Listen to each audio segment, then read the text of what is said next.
My name is Zeba Khair. I'm an advocate and a partner with Legis World, a law firm dedicated towards spreading legal awareness in the area of prevention of sexual harassment of women at workplace. I am supported with my partners Nimita Kaul and Shivambika Sinha. We've been working in this area for the last almost 24 years. Today, I get this opportunity of spreading legal awareness amongst women who work and are engaged in activities at units and factories and workplaces that have less than 10 employees. They are mostly illiterate or semi-literate, and we are faced with this challenge to actually help them empower themselves in this area of law. It is important for us to spread awareness amongst them because they are a strata that have been ignored and marginalized for the longest time in this country. We are here today at Jaitpur, a very small colony in a remote area of southeast Delhi, and we are here to call them with us and to explain to them initially what is sexual harassment.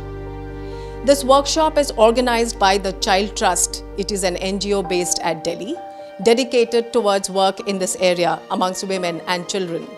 And they are supported by the US State Department, which has rolled out its project with a theme on combating sexual harassment under the Alumni Engagement Innovation Fund. I hope that we are able to spread some kind of legal awareness. Today is the start of a series of 16 workshops, and we hope to carry this through the months up till December of this year. I hope we are able to make a difference. Thank you.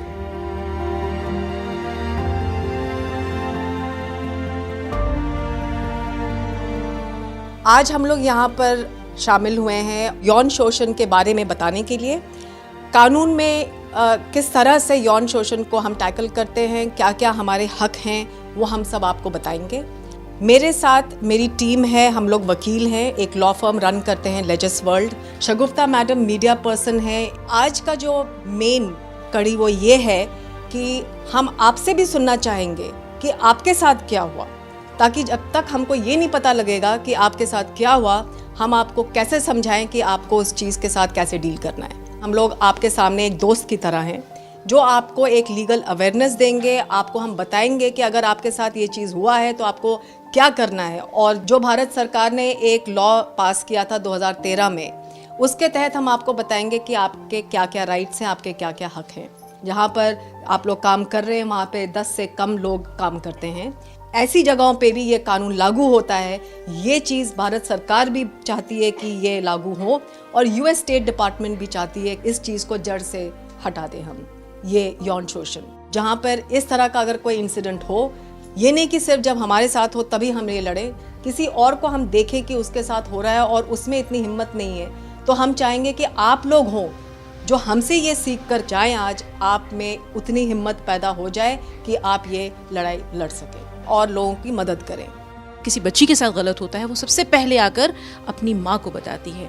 माँ अगर उसे वहीं पर ये कहकर खामोश कर देती है कि चुप हो जाओ, अपने बाप को नहीं बताना, अपने भाई को नहीं बताना, बात आगे बढ़ेगी, ख़ानदान की इज्जत ख़राब होगी, तो इसका मतलब है कि वो जालिम का साथ दे रही है, वहाँ से जुल्म पनपता है। तो माँ को ये बताना चाहिए अपने बेटे को भी, अपनी बेटी को भी, कि देखो ये चीज़ जो है ये गलत हो रही है। जो लड़की के लिए गलत है वो लड़के के लिए भी गलत है। अगर आपको आज पता चल जाए कि आप क्या कर सकते हैं, तो हो सकता है आप में कुछ ऐसे लोग होंगे जो कम से कम इस जानकारी का फ़ायदा तो उठाएं।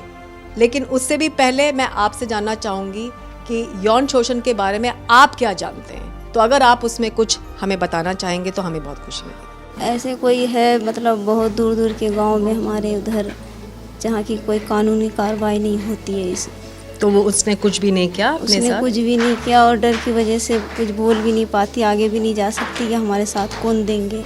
ऐसी चीज़ें तो नज़रों के सामने हुई है, मेरे साथ नहीं हुई है, लेकिन मेरे सामने हुई है कई बार। लेकिन बस ये इतना मालूम है कि रूल्स वगैरह है, लेकिन वो रूल्स है क्या वो नहीं मालूम है। इस वजह से बैठी हूँ कि कुछ मुझे मालूम चल जाए, ताकि आगे अगली बार अगर मेरे सामने कुछ ऐसा हो तो कुछ उनको बता सकूँ मैं। अगर मेरे साथ भी हो सकता है हो जाए, मैं भी एक लड़की हूँ तो मैं भी अपनी कुछ हेल्प कर पाऊँ, इसलिए वजह से मैं आई हूँ। मैं दिल्ली में 12 साल से रह रही हूँ। बहुत हौसला देखी हूँ, गलत काम होते हैं लड़की के साथ चाहे लड़का के साथ, मगर हम लोग डर से नहीं बोल सकती हूँ। बस अपने घर में रहती हूँ। आजकल गरीब का कौन सुनवाई करता, जो बोलेगा उसी को पकड़ा जाएगा, ये सब हम लोग चुप लगा रखती हूँ। मेरे को एक फेसबुक पे एक फ्रेंड मिली थी, करीब वो शायद 12 साल की थी जब उनकी शादी हो गई। तो शादी के बाद मतलब लाइक होता है ना क्या, फर्स्ट नाइट मतलब ब्लडिंग वगैरह नहीं हुआ, तो इस वजह से पहले तो उसे खूब मारा गया। उसने मुझे अपनी पूरी स्टोरी बताई थी।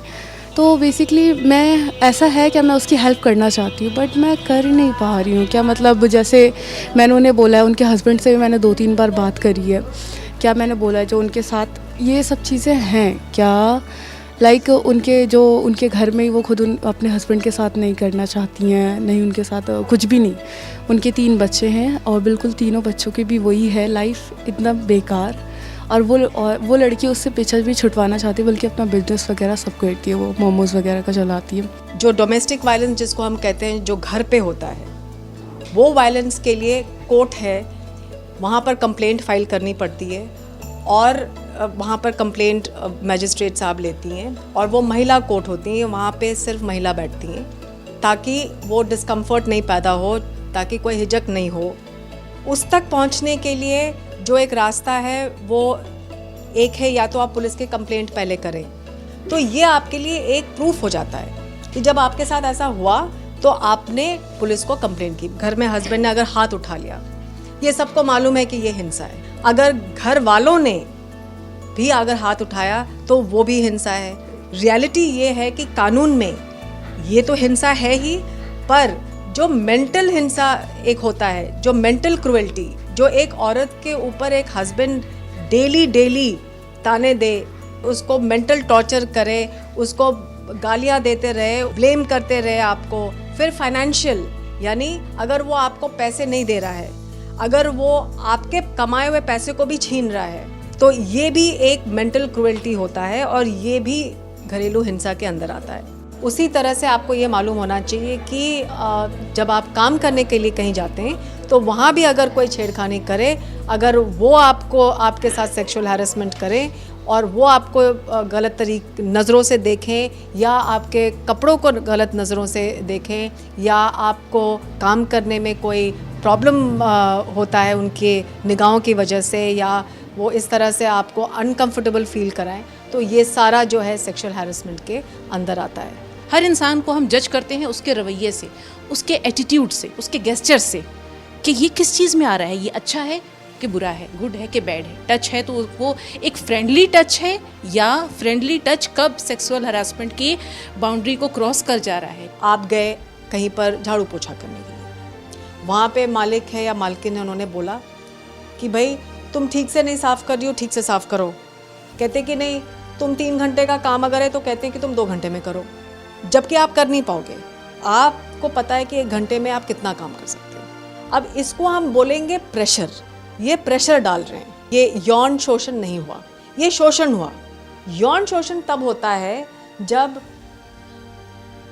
मालिक ने या वहाँ के कोई और माली हुआ, कोई और जेंट्स जो काम कर रहे हैं, वो बंदा बार बार आपको घूरता हुआ नज़र आए, महीने 10 दिन 15 दिन, आपको लगे कि शुरू में आपको लगेगा चलो कोई बात नहीं, मैं यहाँ से जा रही थी तो वहाँ खड़ा ही होता है, उसका काम ही है वहाँ।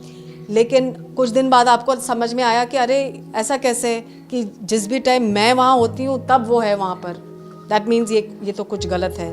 फिर भी आपने कुछ किया नहीं, क्योंकि एज सच वो सिर्फ देख ही रहा था। लेकिन उसके बाद जो है फिर वो थोड़ा सा हंसने लग गया आपके साथ, कुछ मजाक करने लग गया, उसको हिम्मत मिलती गई। और एक दिन जो है जब उसने देखा कि अकेला है, वहाँ पे कोई नहीं है, तो तुम्हारे सामने जाके खड़े हो गया, हाथ लगा दिया।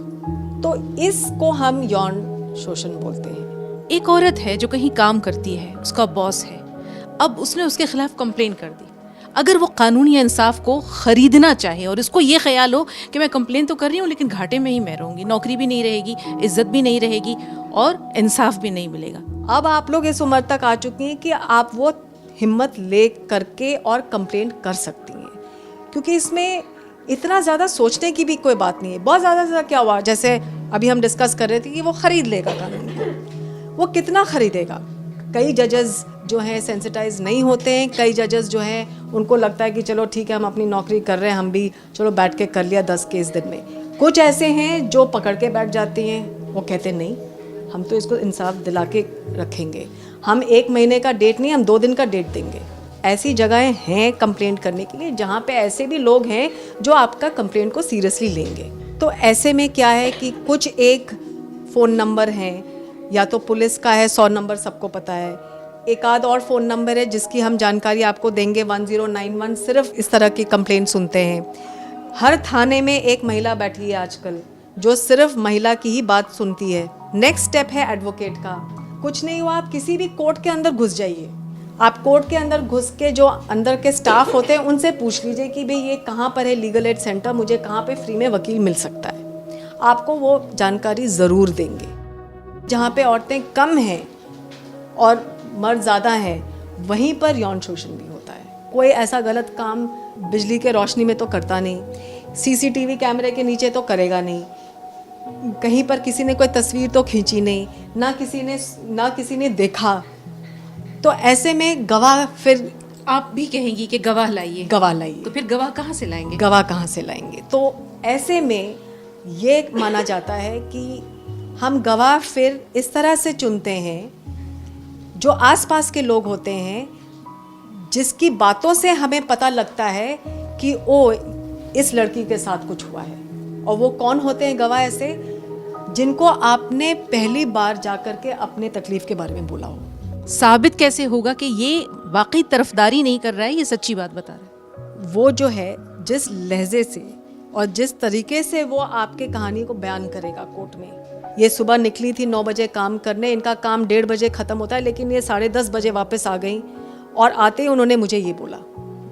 और क्या क्या बोला ये पूरी चीज़ बताया। तो अब आपको क्या ध्यान में रखना है कि आपको इमीडिएटली किसी ना किसी से कहना है ये बात, या आप फ़ोन पे मैसेज डाल दीजिए कि मैं बहुत दुखी हूँ, कि मेरा हालत ठीक नहीं है, मैं घर जा रही हूँ। इतना भी आपने कर दिया और आपको रास्ते में कोई ना मिला, ये भी एक गवाह, ये भी एक मैसेज, बहुत बड़ा और सबूत। हमें तो आप लोगों के ऊपर बहुत विश्वास है कि आप लोग तो ज़्यादा लड़ सकते हो, अपने लिए भी और आगे किसी के लिए भी। अगर फ़ोन पे एक अदर कंट्री से कोई हमारे साथ बदतमीज़ी कर रहा है और सीधा बोल रहा है कि मैं इंडिया आऊँगा और 10 लोगों के साथ मैं तेरा रेप करूँगा, तो क्या करना चाहिए इंसान को? आजकल ऐसे स्मार्टफोन्स आ गए हैं जिसमें कि ये प्री रिकॉर्डिंग सेट है।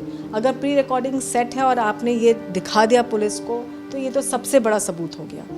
नहीं भी हुआ तो ये फैक्ट कि आपने 100 नंबर पे फ़ौरन फ़ोन किया, आपने अपनी पूरी बयान बताई पुलिस को, आपने लिखित में दिया, आप गई पुलिस स्टेशन। और अगर आप इतनी पढ़ी लिखी हैं कि आप ईमेल से भी लिख सकती हैं थाने में, वो भी आप लिख सकती हैं। आपने 2-4 और लोगों को साथ में बताया, बाद में वो लोग भी आकर के आपके लिए गवाही उन्होंने दिया कि हाँ लड़की परेशान थी, तो ये बहुत बड़ा और अच्छा सबूत होता है। अगर हमने कंप्लेंट भी कर दी जाकर, ठीक है, फिर उसके बाद में दूसरा ऑप्शन होता है पूरा थाना हिल जाता है, ठीक है, 10 से 15 पुलिस वाले आते भी हैं, ठीक है, बार बार कंप्लेंट भी करते हैं और लिखते हैं, पूरी वेरिफिकेशन लेके जाते हैं, हमारा मोबाइल नंबर, हमारी एज, हमारा सब कुछ, फ़ोन डिटेल, सब चीज़ लेकर जाते हैं। फिर वहाँ पे से जो 15 आते हैं ना, उसमें से 2 ही होते हैं जो केयरफुली बात करते हैं, समझते हैं इंसान की सिचुएशन को कि हाँ लड़की डरी हुई है।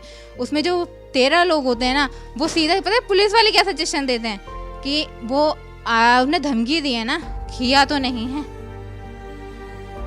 अब मतलब हम उसे कर जाने का इंतज़ार करें, तो इस सिचुएशन पे हम क्या करें?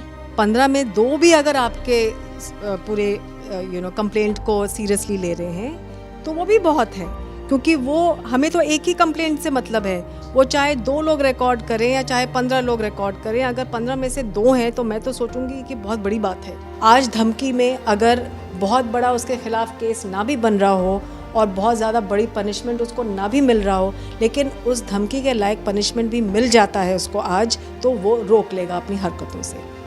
तो ऐसे में चुप नहीं रहना चाहिए और वेट और इंतज़ार नहीं करना चाहिए कि धमकी से आगे बढ़े। तो ये बहुत ज़रूरी है हमारे लिए जानना, और मैं बहुत खुश हूँ कि उन्होंने एक ऐसा सवाल किया है आज मुझे सुबह से लेके शाम तक अगर इतनी किसी में जानकारी आ गई है तो मैं सोचूंगी कि बहुत बड़ी बात है। उन्होंने लव मैरिज की थी, तो वो नॉन मुस्लिम थी। उन्होंने वो लव मैरिज करने के बाद उन्होंने इस्लाम कबूल किया था। तो उसके बाद उनके जो हस्बैंड थे उनको 3 साल कंप्लीट हो गए हैं शादी करके। तो जो उनके हस्बैंड थे वो उनको बहुत ज़्यादा परेशान करते किसी और की वजह से, किसी लेडीज़ से बात करते, किसी लड़की से, तो वो उनको बहुत मारते हैं। और वो जॉब करती है हमारे साथ, तो अपनी सैलरी से ही वो रेंट देती है, सारी चीज़ वो खुद करती है। तो आज भी उन्होंने फ़ोटो भेजे थे, बहुत मारा था, सर भी फाड़ दिया था। वो आज आना चाह रही थी, तो उन्होंने शायद कल सुन लिया था कि आज ये ऐसी किसी जगह पर जा रही है, तो उन्होंने बहुत मारा। मैम वो काफ़ी दूर रहते हैं, लेकिन मुझे हेल्प करनी है उनकी कि वो इस चीज़ से निकल जाए, और वो भी चाहती है निकलना, लेकिन डरती हैं वो। आपको क्या करना चाहिए उनको मदद करने के लिए? मैम जो आपने मुझे बताया था, एक हेल्पलाइन नंबर दिया था, वो मैं उनको बताऊंगी, और जो आपने साकेत में बताया था ऑफिस, उसके बारे में बताऊंगी। वो जाकर वहाँ बात करेंगी, कंप्लेंट करेंगी, और वो इस चीज़ से निकलेंगी। और इसको मदद करने के लिए आप क्या करेंगी? मैम मैं उनका पूरा सपोर्ट करूंगी, उनके साथ जाऊंगी मैं, और उनको नंबर भी दूंगी, और उनके साथ मैं। लेकिन आज के बाद आप लोगों को इस तरह से पीछे हट के बैठना नहीं चाहिए। आपको ये सोचना चाहिए कि अगर आपकी बेटी के साथ ये हुआ तो आप क्या करेंगे।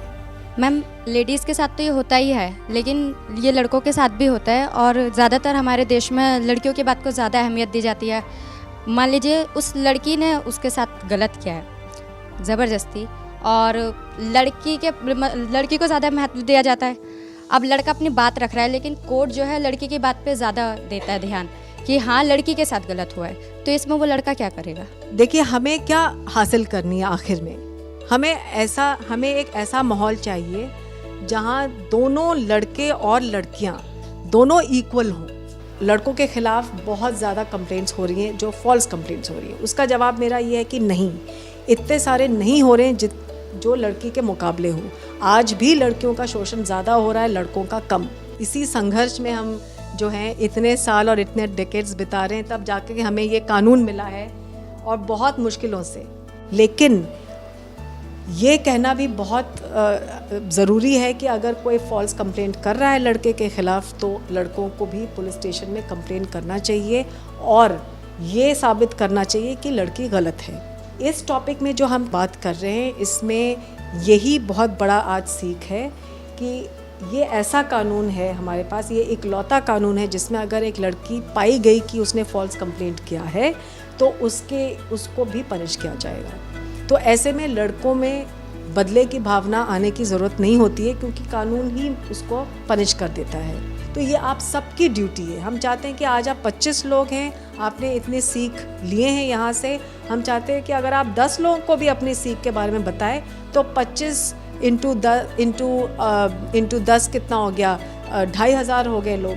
आपने एकदम से 2500 लोगों को आपने इतनी ज्ञान दी, और ज्ञान ही नहीं, ये तो ऐसी ज्ञान है जो आपके फुल ऑलराउंड डेवलपमेंट के लिए। आप यहाँ से निकल के जाती हैं तो आपका रोल शुरू होता है, मेरा यहाँ रोल ख़त्म होता है जब आप निकलती हैं यहाँ से। तो हम ये चाहते हैं कि हम ये कॉन्वर्जेशन को, हम ये डिस्कशन को दूर तक लेकर जाएं और ये अपने जीवन भर ये काम करें।